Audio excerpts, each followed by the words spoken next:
Que la grâce de Jésus notre Seigneur, l'amour de Dieu le Père et la communion de l'Esprit Saint soient toujours avec vous. Bien-aimés dans le Christ, en ce 4e dimanche de l'Avent de l'année C, la liturgie de la parole de ce dimanche nous convie de méditer sur la visitation de Marie à sa cousine Élisabeth.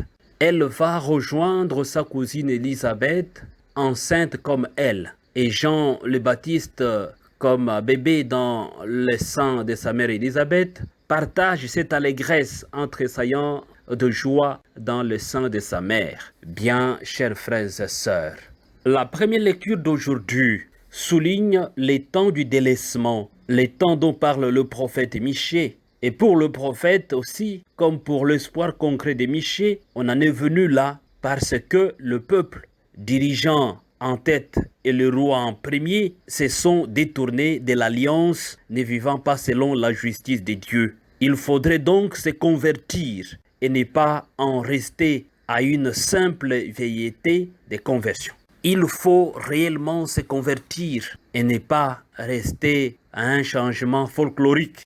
Bien, chers frères et sœurs, quand on voit des réactions de violence, des réactions de manque de respect à l'endroit de la vie, de la part des chrétiens, bien sûr, on se demande si l'évangélisation a eu lieu. On se demande quelles sont les stratégies employées pour que le contemporain puisse se convertir réellement. En dépit de tout, le prophète Michée annonce également un relèvement. Il annonce la grâce qui arrive avec le roi juste. Mais cependant, ce roi ne peut venir de la ville corrompue. Voilà pourquoi il naîtra de la petite bourgade voisine, donc Bethléem, où Samuel avait donné l'onction royale à David, qu'il viendra.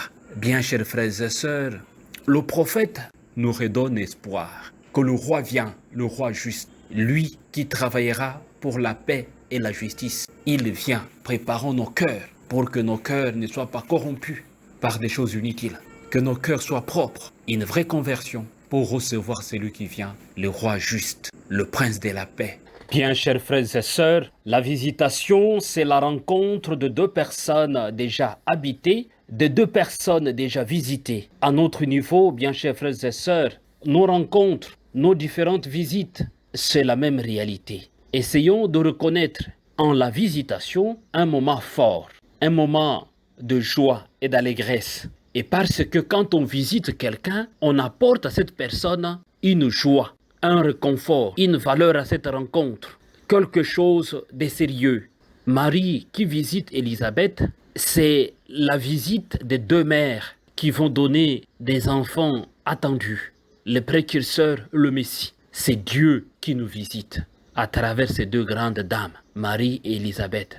Dieu nous visite. Soyons prêts et prêtes de visiter les autres. Ne faites pas des visites par profit. D'une façon maligne, vous allez visiter quelqu'un parce que vous êtes en train de vouloir arracher quelque chose. Vous visitez parce que. Non. Faisons des visites de valeur, des visites de réconfort, des visites de fraternité, des visites de paix, des visites de justice, des visites qui font grandir et non pas des visites de déchéance. Mais un voleur fait aussi une visite, vous savez.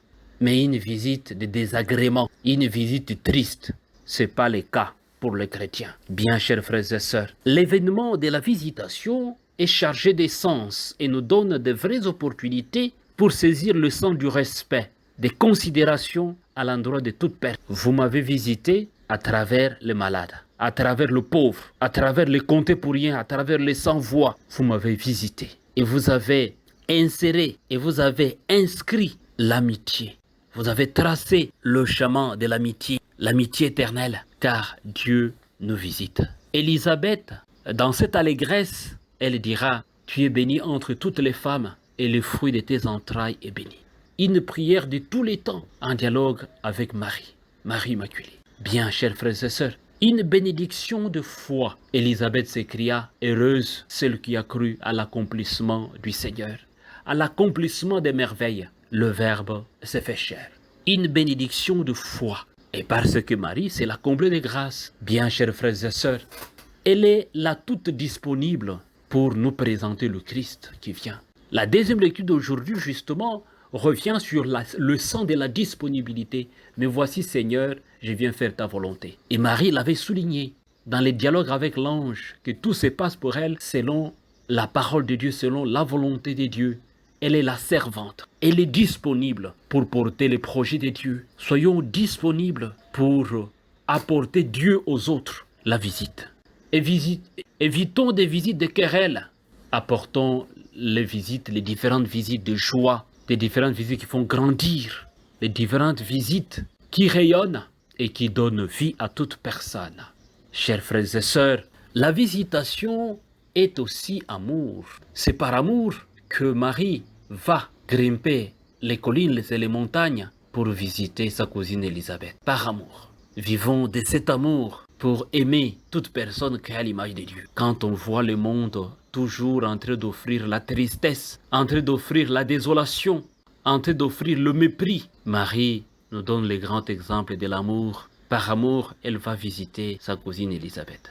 Et c'est la joie, c'est l'allégresse. Notre monde a besoin de l'allégresse. Les gens sont souvent tristes. Et du fait qu'ils sont tristes, ils deviennent agressifs. Les gens sont agressifs à travers des paroles, à travers des regards, agressifs, impulsifs. Mais parce qu'il manque cet amour fraternel, cette charité fraternelle, il manque de l'allégresse et de la joie. Soyons les artisans de la joie et de l'allégresse pour donner à notre monde le goût de vivre. Préparons-nous réellement à recevoir celui qui vient dans nos cœurs. Que ce Messie puisse naître réellement dans nos cœurs, puisse réellement nous visiter. C'est astre d'en haut qui vient, cette lumière qui vient nous visiter. Que cette lumière brille réellement dans nos vies, dans nos cœurs. Que cette lumière brille dans nos familles, brille dans nos projets de tous les jours. Que la joie de l'enfant qui vient nous habite réellement. Recevez la bénédiction du Seigneur, au nom du Père et du Fils et du Saint-Esprit. Amen.